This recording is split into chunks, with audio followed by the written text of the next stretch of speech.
Hello guys, আমরা এখন রাত 4:30 বাজে একটা খোলা মাঠ দিয়ে আমরা হেঁটে হেঁটে যাচ্ছি।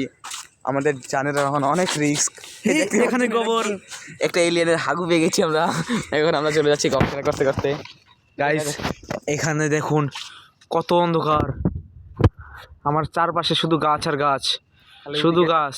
দিকে একটা ফ্যাক্টরি আসছিল, ওই দিকে একটা ফ্যাক্টরি খেয়ে রাতের লাইটটা জ্বলছে। আমরা তো অনেক ভীত হয়ে রয়েছি, কখন যে কি হয়ে যায়। উপরে উন্মুক্ত আকাশ, আমরা কিছুই বুঝতে পারছি না। কিন্তু আমাদের হাতে আছে আমাদের আছে আমাদের হাতে রয়েছে জীববিজ্ঞান। তো আমার মায়ের সাথে হালত করা ইয়েস ব্রো, আর এই যে পদার্থ বিজ্ঞান। আমরা এখন এগুলো হালতকে নিয়ে আসলাম মাত্র। ওদের বাসায়ও কেউ ছিল না, শুধু আমার ওই বন্ধুটাই ছিল।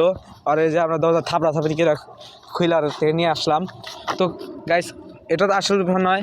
আসল ব্যাপার এটা যে আমরা এত রাতে যাচ্ছি, এত একা একা, আমরা দুইজন শুধু।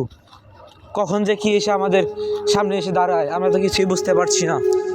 আমাদের সামনে যদি এখনই একজন কি জানি করে রে, এটা ঘোস্ট এসে যদি দাঁড়ায়, তখন আমরা কি করবো? তাহলে আমরা গবেষণা করবো।